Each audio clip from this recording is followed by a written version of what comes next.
What's in a name? You spent time, energy, money, and bare your soul to the commission on ministry, passed the test, and lo and behold, you're ordained. Then the time comes when you open a letter and it's addressed to the Reverend.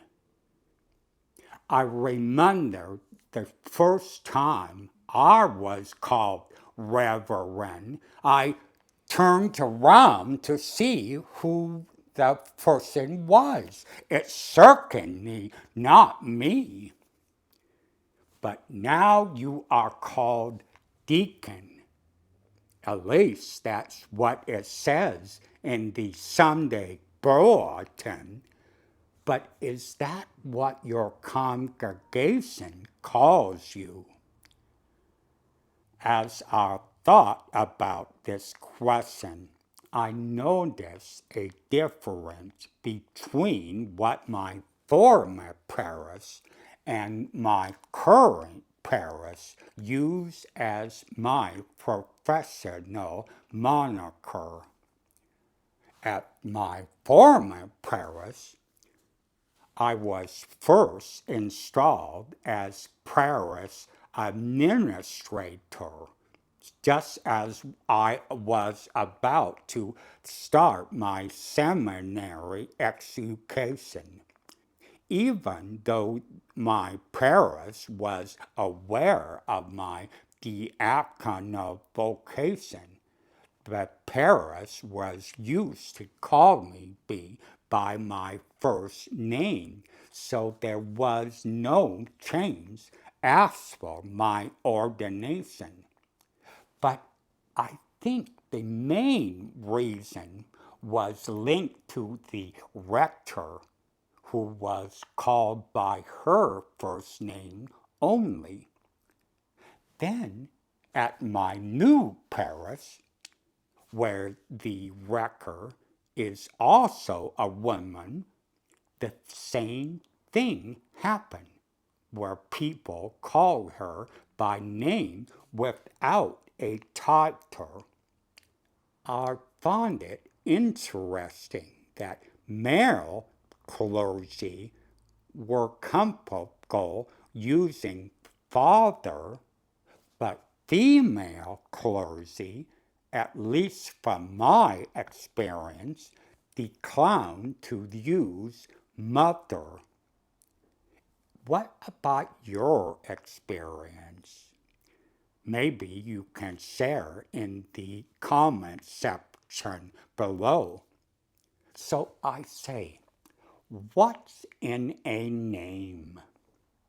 Now, I must share a story about our former bishop, the late John Bruno.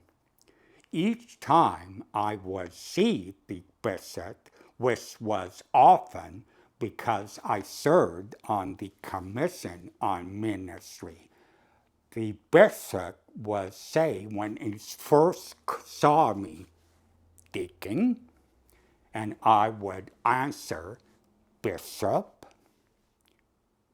I have no idea how this started, but this greeting remained until his retirement.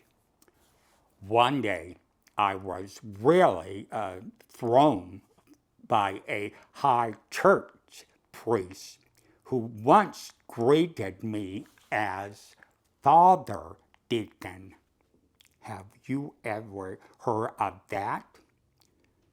When I started at my new parish, I was from the start referred to as Deacon Anthony.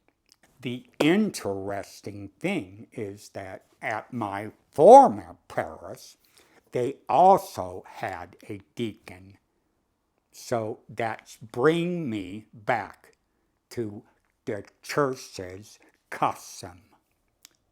I wonder why this is so.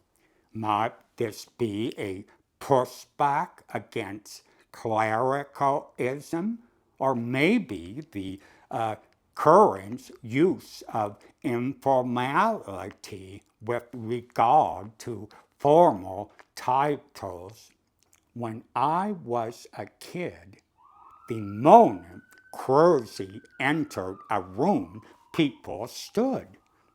I'm not suggesting we go back to that custom, but maybe we can celebrate our role in society and not be ashamed in our title or role in the wider community around our parish, taking to heart what we do matters.